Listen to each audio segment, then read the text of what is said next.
Mi padre descubrió mis ahorros de toda la vida y me exigió el 80% para comprar una casa para él y mi hermana. Me negué, compré en secreto la casa donde vivíamos y les entregué un aviso de desalojo. Pero esta historia no empezó con un acto de guerra, sino con un largo y silencioso armisticio que firmé conmigo mismo hace más de una década. Un tratado de paz unilateral donde yo entregaba todo y no recibía nada más que el derecho a respirar el mismo aire viciado que ellos.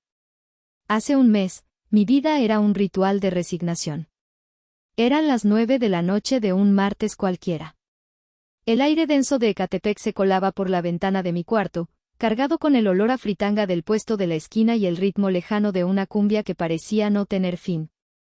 Yo, Benjamín Ortiz García, a mis 29 años, sentía que ese aire era el mismo que llevaba respirando desde que nací, pesado, predecible, inescapable.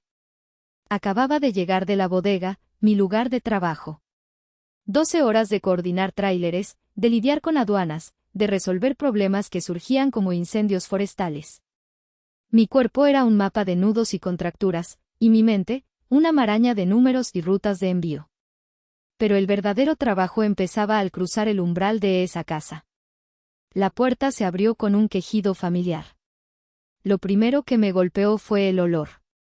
Una mezcla agria de cerveza barata y el humo rancio de los cigarros de mi padre, Rodolfo. Estaba donde siempre, hundido en su trono, un viejo sofá con quemaduras de cigarro y manchas que contaban historias de años de negligencia. Tenía 60 años, pero la inercia le había sumado 20 más. Hasta que llegas, gruñó sin apartar la vista de un partido de fútbol de una liga que a nadie le importaba. La lata de cerveza en su mano sudaba, igual que su frente. ¿Trajiste algo de cenar o esperas que comamos aire? No respondí. Era una pregunta retórica. Mi mirada se desvió hacia la cocina. Los platos del desayuno y la comida seguían en el fregadero, una torre inclinada de cerámica y restos de comida. Al lado, una cacerola con aceite solidificado. Suspiré, el sonido ahogado por el estruendo del televisor. Dejé mi mochila en el suelo y caminé hacia la cocina. El verdadero hombre de la casa, el proveedor invisible, había llegado. Desde el cuarto del fondo, la música a todo volumen era una declaración de principios. Era el santuario de mi hermana Lorena, de 24 años. Su puerta siempre estaba cerrada, pero el reggaetón se filtraba por las grietas, un recordatorio constante de su universo paralelo, uno donde las responsabilidades no existían y las cuentas se pagaban con la misma magia con la que aparecía el dinero en el cajero automático. Mi dinero. Mientras calentaba las tortillas y abría una lata de frijoles, mi mente se desconectó. Era un mecanismo de defensa que había perfeccionado con los años.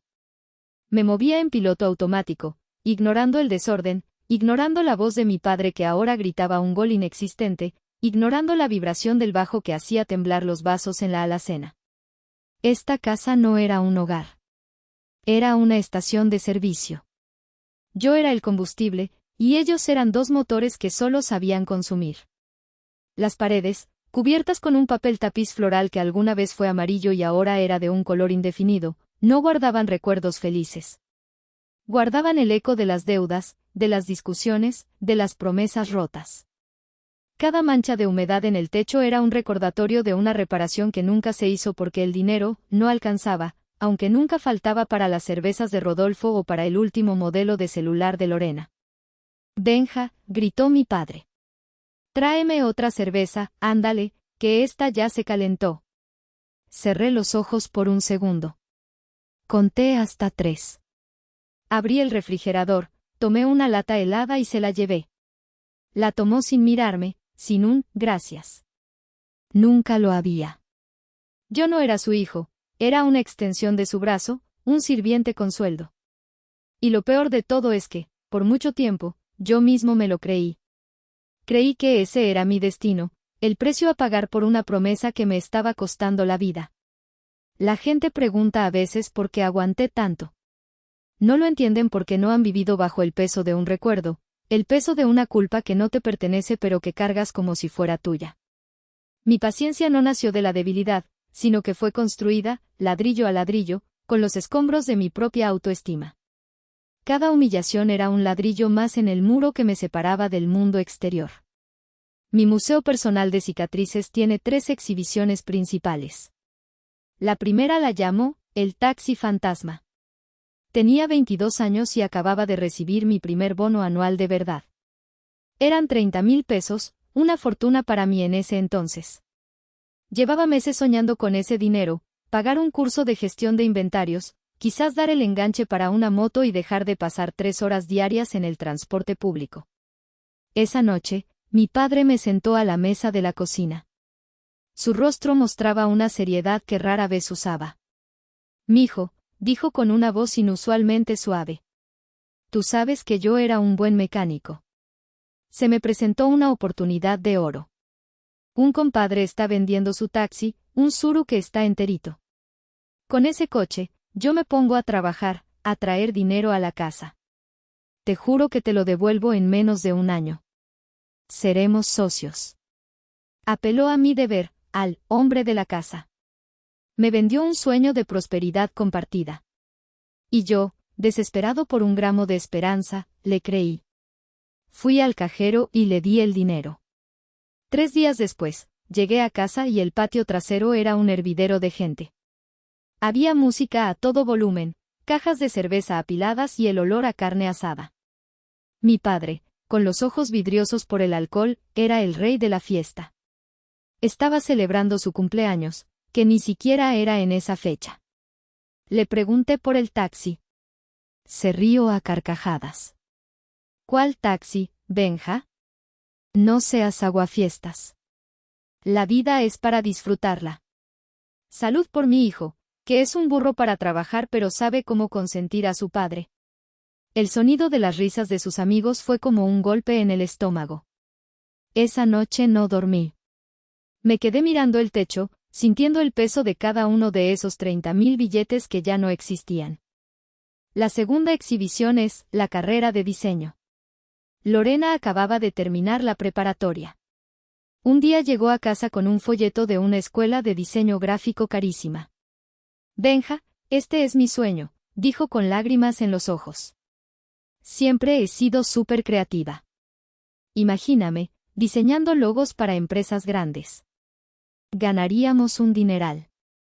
Mi padre la apoyó incondicionalmente. «Ándale, mijo, apoya a tu hermana. Es una inversión para su futuro, para el futuro de la familia». Durante 2 años, pagué colegiaturas, materiales, y hasta una MacBook que costó más que mi sueldo de un mes. Yo comía atún enlatado y viajaba en el último vagón del metro para ahorrar, mientras ella subía fotos a Instagram desde cafeterías de moda, con su computadora de la manzanita bien visible. A los 2 meses del 4º semestre, abandonó la escuela. «Es que los maestros me tienen mala fe», fue su única explicación. La MacBook ahora solo la usaba para ver series en Netflix. Cuando le sugerí que la vendiera para recuperar algo del dinero, me miró como si le hubiera propuesto cortarse un brazo. «¿Estás loco? Es mi herramienta de trabajo para cuando me llegue la inspiración». La inspiración nunca llegó. La última pieza de mi colección es más sutil, pero quizás la más dolorosa. Es una frase. Durante una carne asada familiar, mi tío Damián, el único que parecía verme de verdad, me felicitó por mi último ascenso. Mi padre, que estaba a un lado, escuchó el cumplido. En lugar de mostrar orgullo, soltó una risita y dijo, dirigiéndose a mi tío pero asegurándose de que yo lo escuchara, «¿Este? Nació para burro, solo sabe trabajar. El cerebro no le da para más, pero para cargar cajas es bueno». Lo dijo como si fuera un chiste, y sus amigos se rieron.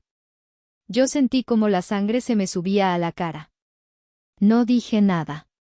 Solo apreté el tenedor con tanta fuerza que mis nudillos se pusieron blancos y me concentré en el trozo de carne en mi plato. En ese momento, entendí que para él, mi éxito no era motivo de orgullo, era una ofensa.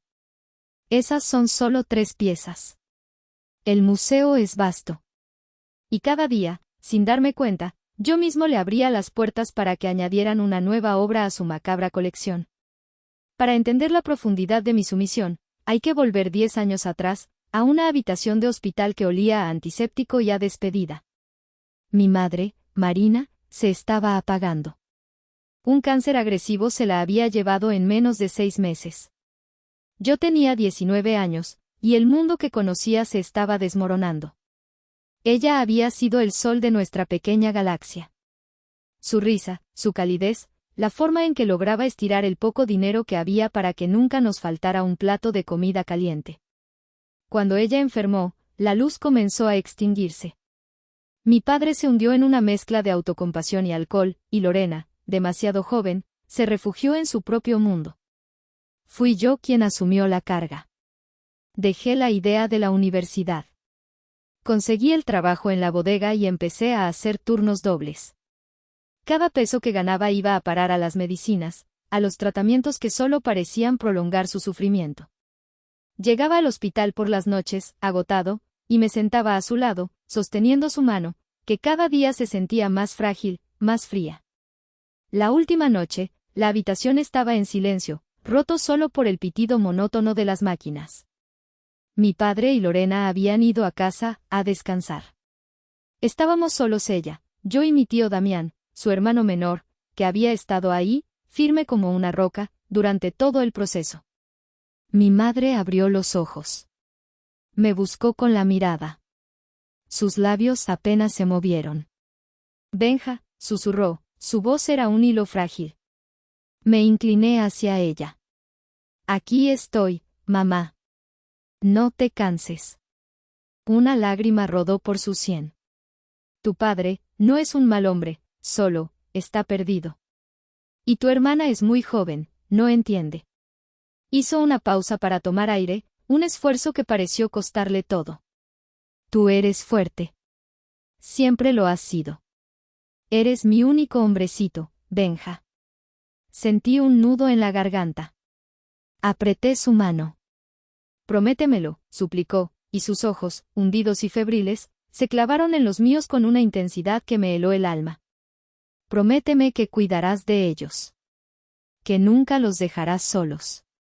Son tu familia. Prométemelo, por favor. ¿Qué podía hacer? Era mi madre. Era su último deseo.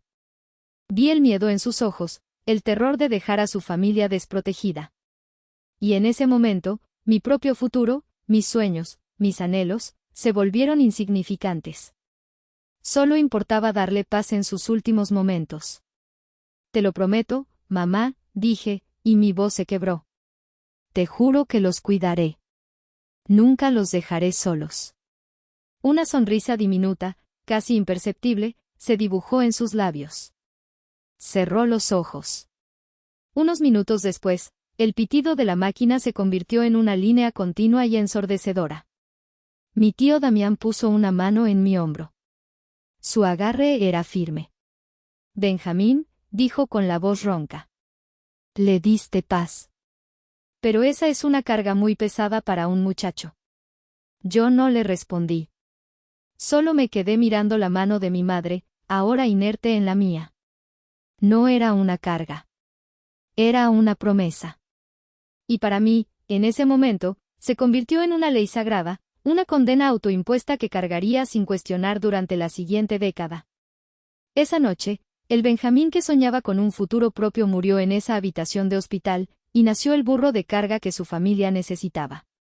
Mientras mi vida familiar era un ejercicio de supervivencia en el caos, mi vida profesional se convirtió en mi santuario. La bodega, con su ruido de montacargas y el olor a cartón y plástico, era un lugar de orden y lógica. Aquí, el esfuerzo se recompensaba. La inteligencia se valoraba. Y yo era bueno, endemoniadamente bueno. Mi escape nocturno eran los videojuegos de estrategia. En la pequeña pantalla de mi laptop, yo era un general, un constructor de imperios. Movía recursos, planificaba ataques, predecía los movimientos del enemigo. Era un mundo donde el control era absoluto y el resultado dependía únicamente de mi habilidad. Mi padre se burlaba, ¿ya vas a jugar a tus marcianitos? A ver cuándo maduras. No entendía que en esos marcianitos yo estaba forjando las armas que un día me darían la libertad. Esa misma mente estratégica la apliqué al trabajo. Vi ineficiencias donde otros veían rutina. optimicé rutas de carga, rediseñé el sistema de inventarios, automaticé procesos que ahorraron a la empresa millones. Los ascensos llegaron, uno tras otro. De cargar cajas pasé a supervisor, de ahí a la oficina, a coordinador de logística y, finalmente, a gerente regional de operaciones. Mi sueldo se multiplicó por 10. Pero en casa, nadie lo supo. Mi primer gran ascenso vino con un aumento considerable. Esa quincena, mientras miraba el depósito en mi cuenta, sentí un escalofrío. Sabía que si mi padre veía esa cifra, sería como echarle sangre a un tiburón. Fue entonces cuando tomé la decisión más importante de mi vida. Fui a un banco diferente, en otra zona de la ciudad, y abrí una segunda cuenta. Una cuenta de inversión. Una cuenta secreta. Establecí una transferencia automática. Cada quincena, el segundo que mi sueldo tocaba mi cuenta principal, el 70% se movía instantáneamente a mi cuenta secreta. A mi familia le seguía dando la misma cantidad de siempre, una suma generosa que cubría la renta, los servicios, la comida y sus caprichos, justificándola con horas extras y pequeños bonos. Ellos creían que yo seguía siendo un supervisor de nivel medio. Ver crecer esa cuenta se convirtió en mi verdadera adicción. Era mi marcador de progreso, mi prueba tangible de que mi vida no era solo un sacrificio sin fin. Cada peso era un ladrillo en la fortaleza que estaba construyendo a mi alrededor. Era mi plan de escape, aunque en ese momento ni siquiera me atrevía a llamarlo así. Era mí, por si acaso. Después de casi una década de disciplina espartana, de privarme de lujos, de usar la misma ropa hasta que se deshacía, de no tomar vacaciones, el tesoro había crecido más allá de mis sueños más salvajes. Una noche, después de que todos en casa se durmieron, abrí la aplicación del banco en mi celular. La pantalla brilló en la oscuridad de mi cuarto, iluminando mi rostro con una luz casi divina. El número en la pantalla era 1.847.329.15 pesos mexicanos. 1.847.000 pesos. Sentí un vértigo, una mezcla de orgullo y terror. Era más dinero del que nadie en mi familia había visto jamás. Era libertad. Era poder. Era una bomba de tiempo esperando el momento adecuado para estallar. Y yo, ingenuamente, creía que podía mantenerla desactivada para siempre. El catalizador del cambio, como suele suceder, no fue un evento dramático, sino un simple objeto inanimado. Un rectángulo de plástico rojo clavado en el césped descuidado del frente de la casa. Se vende, decía en letras blancas y audaces, seguido de un número de teléfono. Fue Lorena quien lo vio primero. Su grito agudo atravesó la casa una mañana de sábado. Papá. Papá, ven a ver esto. Salí de mi cuarto, todavía medio dormido.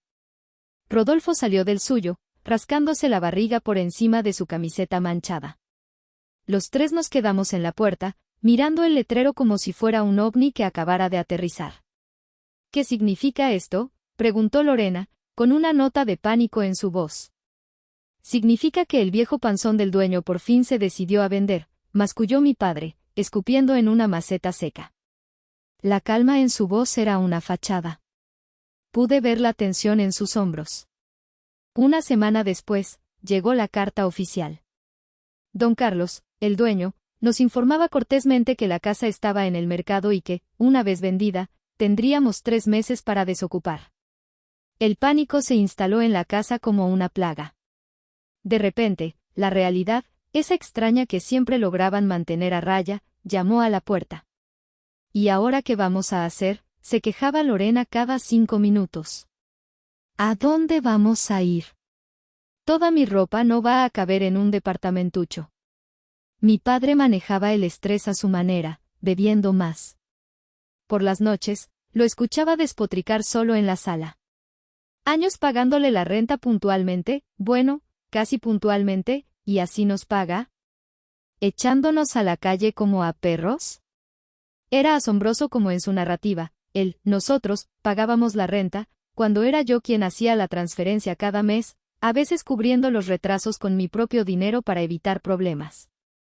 Durante días, el tema fue el único en la casa. Se barajaron opciones, todas absurdas. Lorena sugirió que nos mudáramos a la Condesa, a un lugar más céntrico y con más onda. Mi padre habló de pedir un crédito al gobierno, una idea que se desvaneció tan pronto como recordó que no tenía cómo comprobar ingresos. Y en todas sus conversaciones, en todas sus quejas y planes delirantes, había un elemento común: sus ojos siempre terminaban posándose en mí. Yo no participaba en sus debates. Me limitaba a escuchar, a observar. Yo era el plan de contingencia, la red de seguridad, el cajero automático que tendría que dispensar una solución. Benja tiene que hacer algo, le dijo Lorena a mi padre una noche, lo suficientemente alto para que yo la escuchara desde mi cuarto. Para eso gana también. Tendrá que conseguirnos un lugar mejor, es su obligación. Sentí un hielo recorrer mi espalda. No era solo la expectativa, era la certeza en su voz. La arrogancia de dar por sentado mi sacrificio. En ese momento, no lo sabía, pero el letrero de "se vende" no era una amenaza para mi familia. Era una oportunidad. Una oportunidad para mí. El universo me estaba dando una palanca, y yo estaba a punto de descubrir que tenía la fuerza para usarla. La curiosidad no mató al gato. En mi historia, la curiosidad de mi hermana mató al parásito.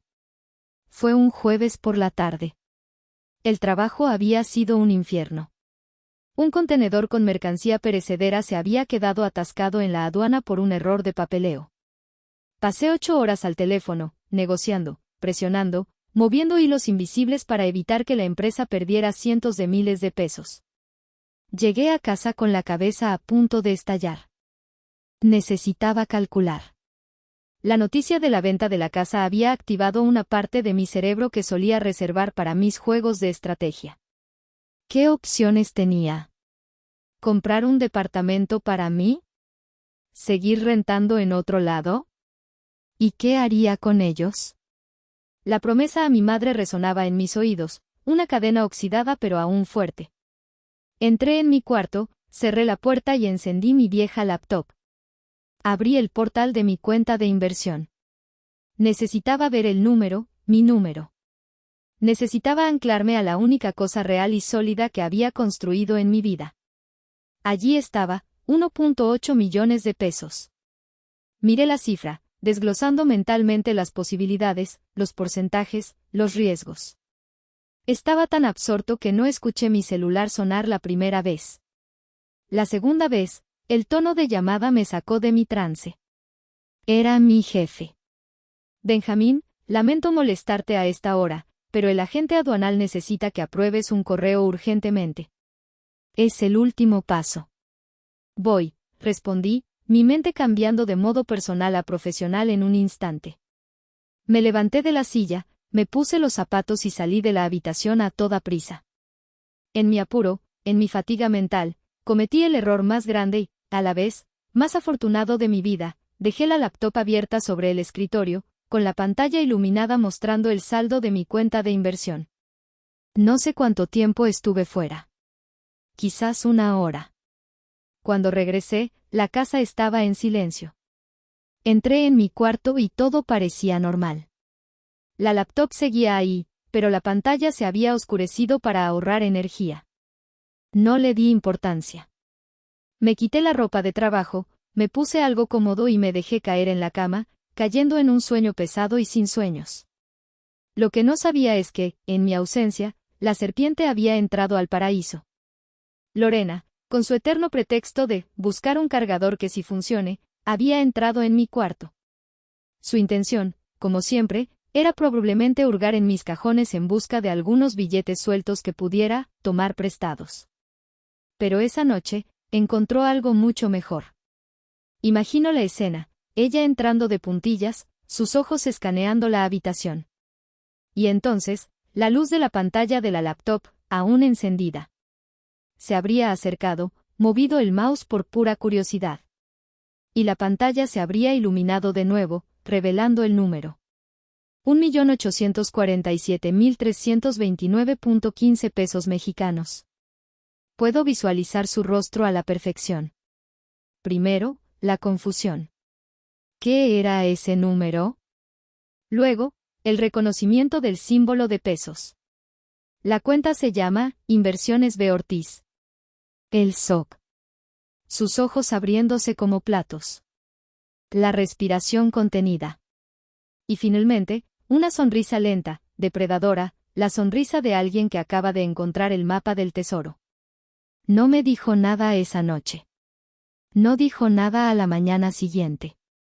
Actuó con una normalidad escalofriante. Pero algo en su mirada había cambiado. Cuando me miraba, ya no veía a su hermano, el burro de carga. Veía un premio gordo, una mina de oro. Y estaba afilando el pico y la pala, lista para empezar a excavar. El error fatal no había sido mío. Había sido de ella, al pensar que yo era el mismo tonto de siempre. La bomba no estalló de inmediato. Esperaron 2 días. 2 días en los que Lorena me trataba con una amabilidad empalagosa y mi padre me miraba con una nueva y extraña intensidad, como un geólogo estudiando una roca prometedora. Estaban planeando su estrategia, afinando su ataque. El sábado por la noche, me emboscaron. Yo estaba en la cocina, preparándome un sándwich, lo único para lo que tenía energía. Benjamín, dijo mi padre, entrando en la cocina. Su voz tenía un tono grave, el que usaba para las conversaciones importantes. Lorena apareció detrás de él, cruzada de brazos, con una expresión de suficiencia en el rostro. Necesitamos tener una junta familiar. Mi estómago se encogió. Estoy cenando, respondí, sin darme la vuelta. Cenarás después, dijo, y su tono no admitía réplica. Vamos a la sala. Suspiré y los seguí. Me senté en una silla de madera, la más incómoda, dejando el trono del sofá para el rey y la princesa. Mi padre se aclaró la garganta, se reclinó y me miró fijamente. Tu hermana me contó de tú, guardadito, comenzó, saboreando la palabra. Ese dinero que tienes en el banco. Sentí un golpe de hielo en el pecho. Miré a Lorena. Ella me sostuvo la mirada, desafiante, sin una pizca de vergüenza. La traición era tan descarada que me dejó sin aliento. Es una buena noticia, en realidad, continuó mi padre, adoptando un tono magnánimo. Demuestra que te he criado bien, que eres un hombre previsor. Y ahora, gracias a esa previsión, podemos resolver nuestro pequeño problema con la casa. Me quedé en silencio. Mi mente trabajaba a 1000 por hora, procesando la magnitud del desastre. Estuvimos investigando, dijo Lorena, su voz chillona llena de emoción. Y vimos que la casa la están vendiendo en 2 millones de pesos. Una ganga. Así es, corroboró mi padre. Y hemos diseñado un plan. Un plan familiar, donde todos ganamos. Se inclinó hacia adelante, sus ojos brillando con codicia. Es muy simple. Tú tienes casi todo el dinero que necesitamos. Nos vas a dar 1.6 millones de pesos. Eso es, digamos, el 80% de lo que tienes. Con eso, nosotros pedimos un préstamo chiquito para liquidar la casa. Mi cerebro se detuvo. ¿80%? ¿De los ahorros de toda mi vida? Y para que veas que somos justos, añadió, levantando un dedo como un político en campaña, el otro 20% te lo puedes quedar. Para tus chucherías, para que te compres tus refrescos, lo que quieras. ¿Ves? Pensamos en ti. La habitación empezó a dar vueltas. El sonido de sus voces se convirtió en un zumbido lejano. Ellos seguían hablando, pero yo ya no escuchaba las palabras, solo la obscenidad de su propuesta. Fue Lorena quien asestó el golpe final. Obviamente, dijo, como si fuera lo más lógico del mundo, para facilitar los trámites del préstamo y todo eso, la casa estará a nombre de papá y a mi nombre. Así aseguramos nuestro futuro, ¿sabes? Para cuando yo me case y tenga hijos. Ahí estaba. El plan maestro en todo su esplendor. No solo querían mi dinero. Querían mi futuro. Querían que yo, con los restos de mi vida, les comprara una casa a su nombre, asegurando su comodidad para siempre, mientras yo volvía a la casilla de salida, sin nada. Querían expropiarme, no solo mis ahorros, sino mi propia existencia. Miré sus rostros. No había malicia en ellos, no en el sentido tradicional. Había algo peor, una certeza absoluta, una convicción inquebrantable de que tenían derecho a hacerlo. En sus mentes, mi dinero no era mío. Era un recurso familiar que, por un descuido, había estado bajo mi administración, y ahora era el momento de que volviera a sus legítimos dueños. Se hizo el silencio. Ellos me miraban, expectantes, esperando mi asentimiento, mi obediencia de siempre. Esperaban que el burro de carga dijera, sí, y se arrodillara para que pudieran ponerle una nueva y más pesada carga encima. Y entonces, sucedió algo inesperado. Una burbuja de aire subió desde lo más profundo de mi pecho. Empezó como una risita ahogada, un espasmo. Mi padre y Lorena me miraron, confundidos. ¿De qué te ríes?, preguntó mi padre, frunciendo el ceño. La burbuja estalló. Y me eché a reír. No fue una risa alegre. Fue una carcajada volcánica, sísmica, arrancada desde las entrañas de una década de humillación. Me reí del absurdo de su petición. Me reí de su arrogancia. Me reí de su ceguera. Pero, sobre todo, me reí de mí mismo. Del idiota que había sido durante tantos años.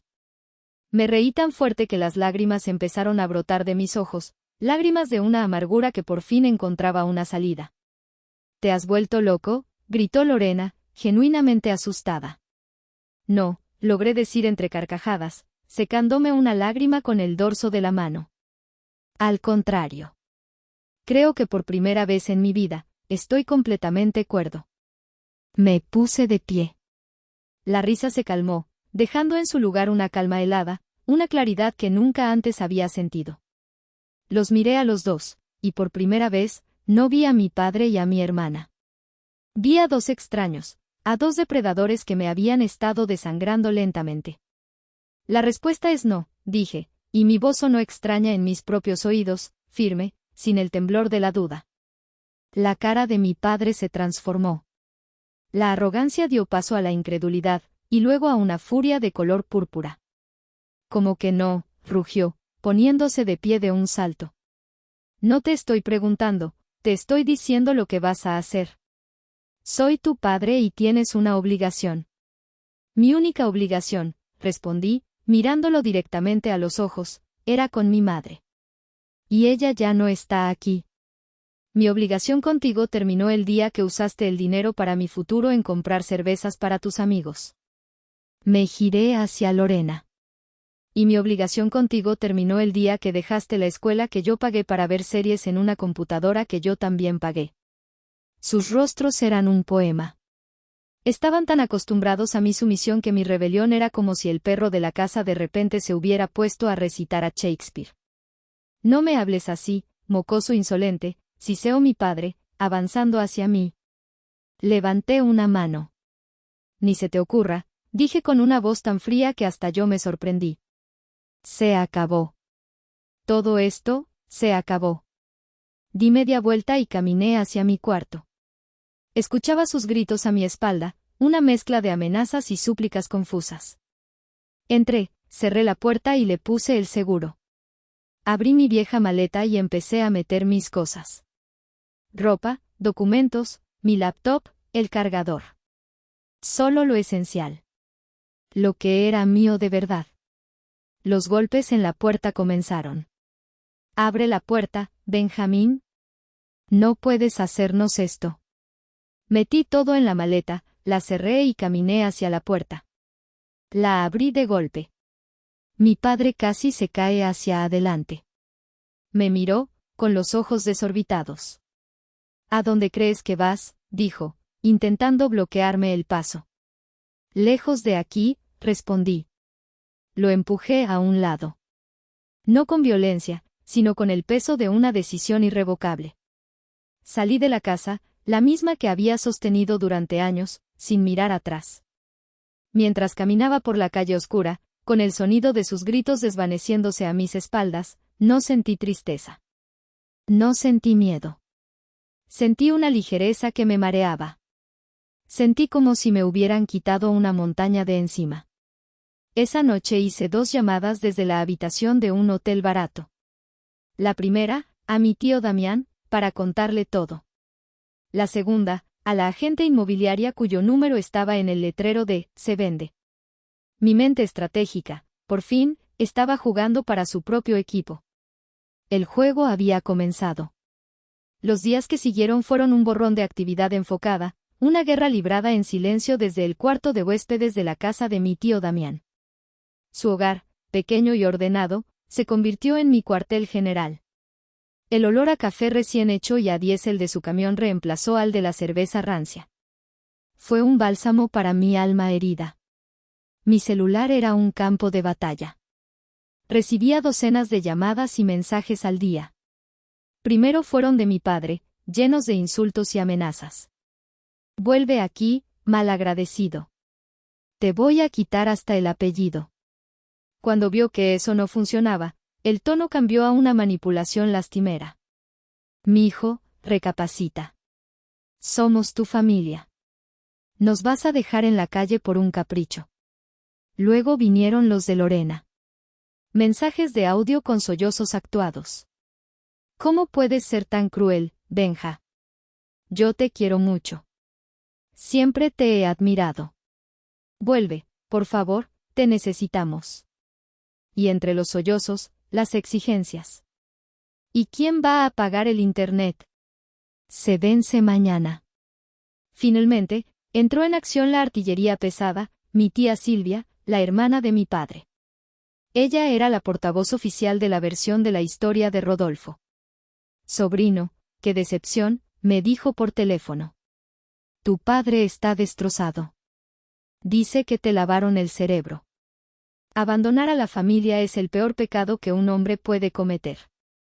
Ignoré todo. Puse el teléfono en modo silencioso y solo respondía a las llamadas de mi tío y de mi jefe. Mi energía estaba concentrada en un solo objetivo. Como en mis juegos, estaba moviendo mis piezas en el tablero mientras mi oponente hacía mucho ruido pero no lograba nada. Mi primera reunión fue con el licenciado Soto, un abogado que mi tío me recomendó. Era un hombre mayor, de traje impecable y una calma que inspiraba confianza. Le conté toda la historia, sin omitir un solo detalle humillante. Él escuchó pacientemente, asintiendo de vez en cuando.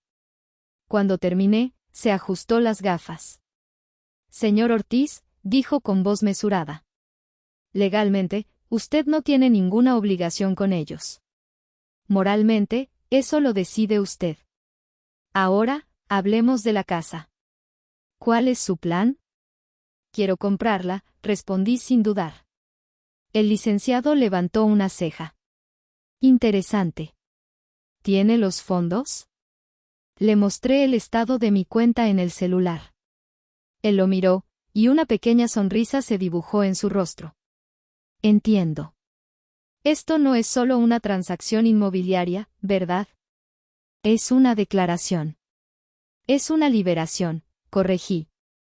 Al día siguiente, me reuní con la señora Campos, la agente inmobiliaria. Era una mujer enérgica y eficiente. Le expliqué mi situación, omitiendo los detalles familiares y enfocándome en el negocio. Quería hacer una oferta. La casa está valuada en 2 millones, pero el dueño quiere una venta rápida, me explicó. Aceptaría una oferta un poco menor si es de contado. Le ofrezco 1.9 millones, dije, mi voz sonando más segura de lo que me sentía. En efectivo. Transferencia bancaria. Mañana mismo. La señora Campos parpadeó, sorprendida. Una oferta así era el sueño de cualquier vendedor y agente. «Señor Ortiz, creo que tenemos un trato». Los días siguientes fueron un torbellino de papeleo, visitas al notario y transferencias electrónicas. El licenciado Soto se encargó de que cada documento fuera impecable, cada cláusula, a prueba de balas. Mientras mi familia creía que yo estaba escondido en algún rincón, lamiéndome las heridas, yo estaba firmando las escrituras que me convertían en el dueño de su mundo. Una tarde, mientras revisaba los últimos documentos con mi abogado, me preguntó, ¿estás seguro de esto, Benjamín? Una vez que ponga esto en marcha, No hay vuelta atrás. Miré el papel en mi mano. Llevaba mi nombre. Era la primera cosa verdaderamente grande que poseía.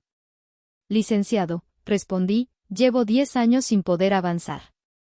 Para mí, esto es el único camino hacia adelante.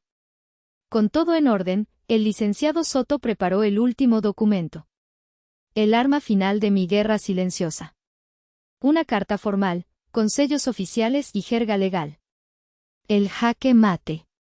Mientras yo movía los hilos de mi nueva vida, en la casa de Ecatepec, la arrogancia había vuelto a instalarse. Mi silencio, creían ellos, era una señal de debilidad. Estaban convencidos de que mi rabieta era temporal, que pronto me quedaría sin dinero y volvería arrastrándome, pidiendo perdón. Ya verás, en una semana está de vuelta, le escuchó decir mi tío Damián a mi padre por teléfono, cuando Rodolfo lo llamó para intentar ponerlo de mi contra. Se le acaba el dinero para el hotel y vuelve con la cola entre las patas. Siempre lo hace. Vivían en una burbuja de negación. Seguían gastando el dinero que yo había dejado para los gastos del mes como si nada hubiera pasado. Lorena incluso subió una foto a sus redes sociales con unas botas nuevas. El pie de foto decía, mereciéndolo todo. La vida sigue. La mañana en que el plan entró en su fase final, el sol brillaba con una ironía casi cruel. Yo estaba en la oficina de mi abogado, tomando un café, mientras un mensajero certificado se dirigía a la que pronto sería mi casa. Imagino a Rodolfo abriendo la puerta. Vería al mensajero con su uniforme y su tabla con papeles, y probablemente pensaría que era una cobranza de alguna tienda departamental. Habría firmado con un gruñido, arrebatado el sobre y cerrado la puerta de un portazo. ¿Qué es eso?, preguntaría Lorena desde la sala, sin levantar la vista de su celular. Pura basura. Propaganda, habría dicho mi padre, arrojando el sobre la mesa de centro. El sobre, con su peso y su sello oficial del despacho de abogados, se habría quedado ahí, una bomba de tiempo silenciosa. Quizás lo abrieron horas después. Quizás fue la curiosidad de Lorena la que finalmente ganó. A ver, ¿qué es?, diría, tomando el sobre. Lo habría rasgado con sus uñas perfectamente cuidadas. Dentro no había publicidad. No había ofertas. Había varias hojas de papel grueso, con un lenguaje que apenas entendían pero cuyo tono era inconfundible, frío, oficial, implacable. Seguramente leyeron las primeras líneas y se miraron con confusión. Por medio de la presente, se notifica formalmente al C. Rodolfo Ortiz y a la C. Lorena Ortiz, actuales ocupantes del inmueble ubicado en, palabras como, contrato de arrendamiento vencido, traspaso de propiedad, propietario legal. Su confusión se habría convertido en una mueca de desdén. Este abogado está loco. ¿Nuevo propietario? Si la casa todavía no se vende, habría dicho mi padre, riéndose. Pero la risa se le habría congelado en la garganta al leer el siguiente párrafo. Un párrafo que detallaba la transacción, la fecha de la firma ante notario público, el número de escritura. La venta ya se había realizado. Y entonces, habrían buscado frenéticamente en el documento el dato clave, la pieza del rompecabezas que no encajaba, el nombre que explicaría esa locura. Lo habrían buscado con la certeza de que era un error, un malentendido. Pero no era un error. En la tercera página, en una cláusula destacada en negrita, estaba la información que haría que su mundo se viniera abajo. Estaba escrito con una claridad brutal, una caligrafía legal que no dejaba lugar a interpretaciones. Era el jaque mate que yo había planeado en silencio, la jugada final de mi partida de estrategia. El silencio en esa sala debió ser más ruidoso que cualquier grito. Un silencio denso, pesado, cargado de la electricidad de la incredulidad. Me los imagino releyendo la línea una y otra vez, sus cerebros negándose a procesar la información. Lorena, con la boca abierta, el papel temblando en su mano. Rodolfo, arrancándole los documentos, sus ojos recorriendo el texto, su rostro pasando del desconcierto al rojo violáceo de la furia pura. No.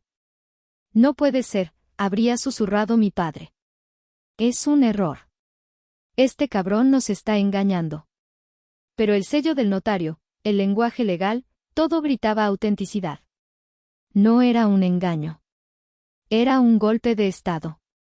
El siervo se había convertido en rey, y ellos eran ahora simples ocupantes ilegales en su recién adquirido reino. La primera llamada entró a mi celular 5 minutos después. Estaba esperando. Tenía al licenciado Soto a mi lado, en su oficina. Puse la llamada en altavoz. Benjamín. El grito de mi padre fue tan fuerte que distorsionó el altavoz. ¿Qué mierda significa esto? ¿Qué clase de broma estúpida es esta? Respiré hondo, anclándome en la calma de la oficina, en la presencia tranquilizadora de mi abogado. No es ninguna broma, papá, respondí, mi voz sonando uniforme, casi robótica. El documento se explica solo. ¿Me estás diciendo que tú compraste la casa? Su voz era una mezcla de rabia y pánico. Así es. La semana pasada. La transacción es completamente legal. ¿Con qué dinero? Aulló. Con mi dinero. Con el 80% que querías que te diera, y con el 20% que tan generosamente me permitías conservar. Hubo un jadeo al otro lado de la línea. Lorena le había quitado el teléfono. Benja. No puedes hacernos esto, gimió, su voz cargada de un pánico muy real. Esta es nuestra casa. Hemos vivido aquí toda la vida. Era la casa que yo pagaba, la corregí, con la misma frialdad. Y ahora es mi casa. Legalmente. Tienen 30 días para desocupar, como lo estipula la ley y se detalla en el documento que recibieron. Pero ¿a dónde vamos a ir? Sollozó. No tenemos dinero. No puedes echarnos a la calle. Somos tu familia. Una familia no le hace a uno de sus miembros lo que ustedes me hicieron a mí, dije. Se acabaron los favores, Lorena. Se acabó el cajero automático. Es hora de que aprendan a pagar sus propias cuentas. Colgué. El licenciado Soto asintió lentamente. Bien hecho, joven. Firme y al punto. Pero no había terminado. El teléfono volvió a sonar.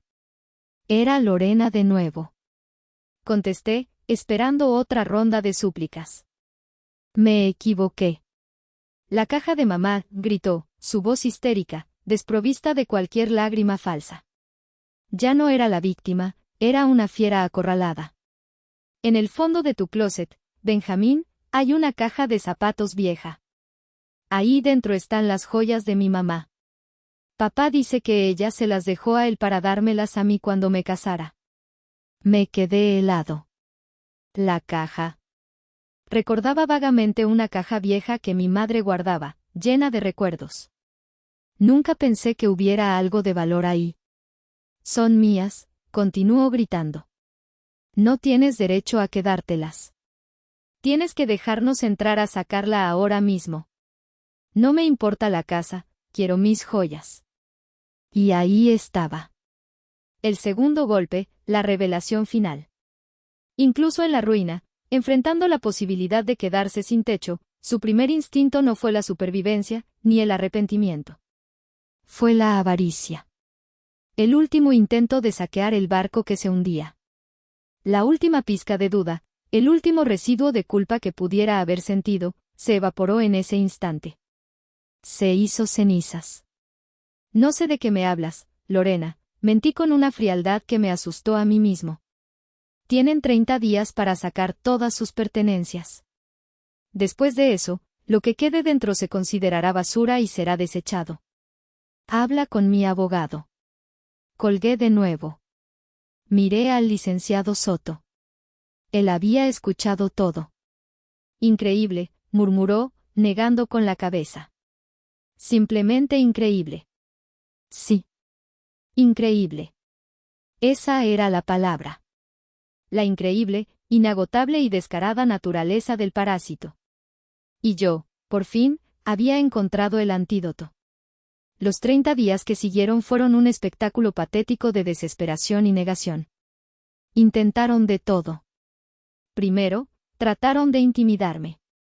Mi padre me dejó una serie de mensajes de voz, cada uno más violento que el anterior, amenazando con romperme las piernas si no entraba en razón.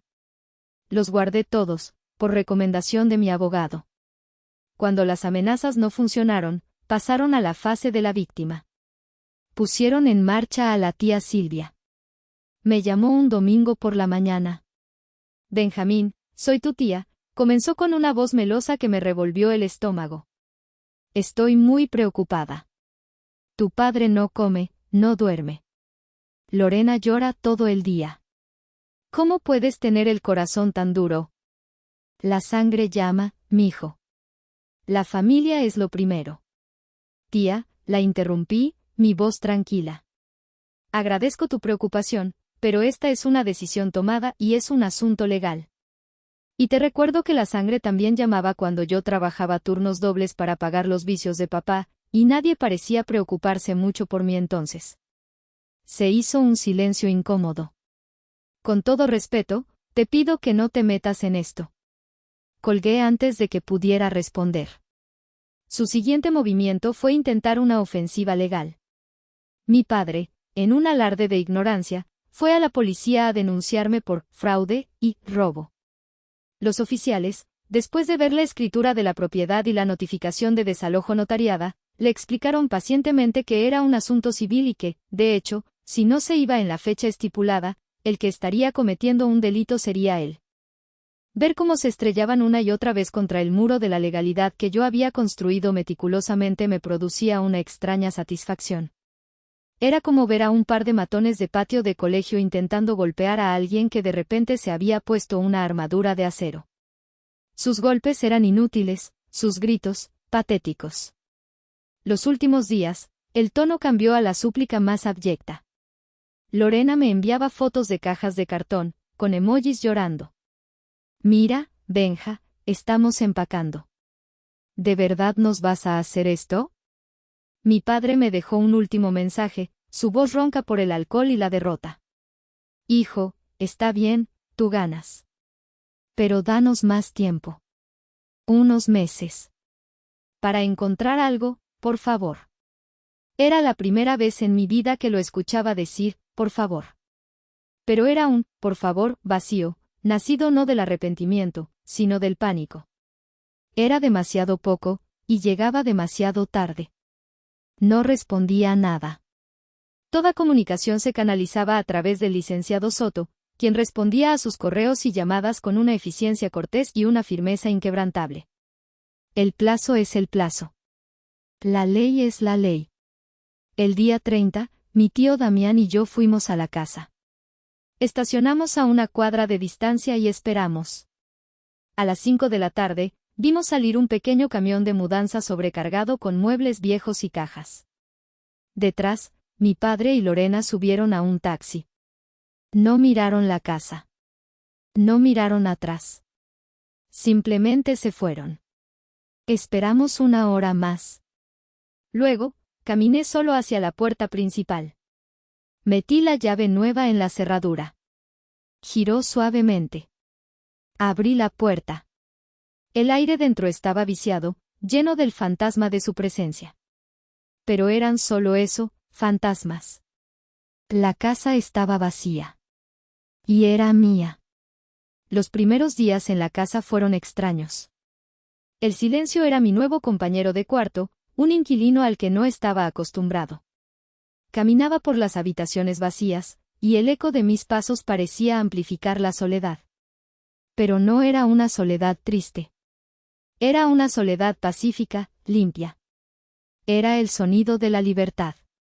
Lo primero que hice fue una purga. Saqué el sofá de mi padre, arrastrándolo yo mismo hasta la acera. El olor a cerveza y fracaso se fue con él. Tiré el colchón de Lorena, los pósteres de artistas que no conocía, las revistas de moda. Contraté a un equipo de limpieza profunda que pasó 2 días desinfectando, puliendo y borrando hasta el último vestigio de su existencia. Luego, empecé a pintar. Elegí un blanco brillante que hizo que las habitaciones parecieran más grandes, más luminosas. Mientras la brocha se deslizaba por las paredes, sentía que no solo estaba cubriendo el viejo color amarillo, sino que estaba pintando sobre los recuerdos, sobre las humillaciones, sobre la promesa que me había mantenido prisionero. Mi tío Damián fue mi gran apoyo. Venía los fines de semana a ayudarme. Juntos, reparamos la llave del fregadero que goteó durante años, cambiamos los focos quemados que a nadie le importaban y montamos los muebles nuevos que compré, muebles elegidos por mí, para mí. Nunca te había visto así, sobrino, me dijo un sábado, mientras armábamos una estantería. ¿Así como? Pregunté. Ligero, respondió, sonriendo. Como si por fin te hubieras quitado un camión de encima. Tenía razón. Cada día me sentía más liviano. Empecé a disfrutar de las pequeñas cosas. Tomar mi café por la mañana en mi propia cocina, limpia y ordenada. Llegar del trabajo a un espacio tranquilo, sin gritos ni exigencias. Ver la película que yo quería en la televisión. Dormir una noche entera sin interrupciones. Unas semanas después de la mudanza, mi curiosidad me ganó. Busqué la famosa caja de mi madre. La encontré en el fondo del closet, tal como Lorena había dicho. Era una simple caja de zapatos, cubierta de polvo. Mi corazón latió un poco más rápido mientras la abría, una parte de mí temiendo que quizás, solo quizás, Lorena tuviera razón. Dentro no había joyas. No había oro ni diamantes. Había un tesoro de un tipo muy diferente. Estaban mis dibujos de la primaria, mi diploma de 6º grado, una foto mía con mi primer uniforme de trabajo. Había cartas que mi madre nunca envió a sus hermanas, donde hablaba de lo orgullosa que estaba de mí, de mi madurez, de mi sentido de la responsabilidad. Y en el fondo, una pequeña nota escrita con su letra temblorosa, para mi Benja, mi hombrecito. Que nunca olvides lo mucho que vales. Las lágrimas que lloré esa tarde no fueron de tristeza. Fueron de validación. Las joyas nunca existieron. Fue una última y patética mentira, un último intento de arrebatarme algo. Pero al final, sin saberlo, me guiaron hacia el único tesoro que importaba, el recuerdo del amor incondicional de mi madre, un amor que ellos habían torcido y usado como un arma en mi contra. Me enteré por mi tío Damián, quien a su vez lo supo por otros parientes, de la nueva vida de mi padre y mi hermana. Vivían en un pequeño apartamento de 2 habitaciones en una zona mucho más difícil de la ciudad. Rodolfo había tenido que desempolvar sus herramientas y ahora hacía chambitas de mecánica a domicilio para pagar la renta. Lorena, por primera vez en su vida, tuvo que conseguir un trabajo de tiempo completo en una tienda de conveniencia, y su sueldo se iba íntegramente en los gastos. La princesa había sido destronada. El rey, exiliado. Habían conseguido lo que nunca quisieron, una dosis de realidad. Han pasado 3 meses. Mi casa ya no se siente vacía, se siente como un hogar. El cuarto de Lorena es ahora mi oficina, donde por las noches juego mis partidas de estrategia, ya no como un escape, sino como un pasatiempo. El viejo patio trasero ahora tiene macetas con chiles y tomates que yo mismo planté. Mi vida es mía. El silencio ya no es soledad, es paz. Estoy en el balcón que construí en el patio, disfrutando del aire fresco de la tarde, cuando mi celular vibra. Es un mensaje de un número desconocido. Lo abro. Benja, perdón. ¿Podemos hablar? Es Lorena. Miro el mensaje, las 3 palabras que tardaron una vida en llegar. Detrás de ellas, veo un abismo de posibles complicaciones, de nuevas manipulaciones, de viejas heridas. Miro hacia mi casa, mi santuario.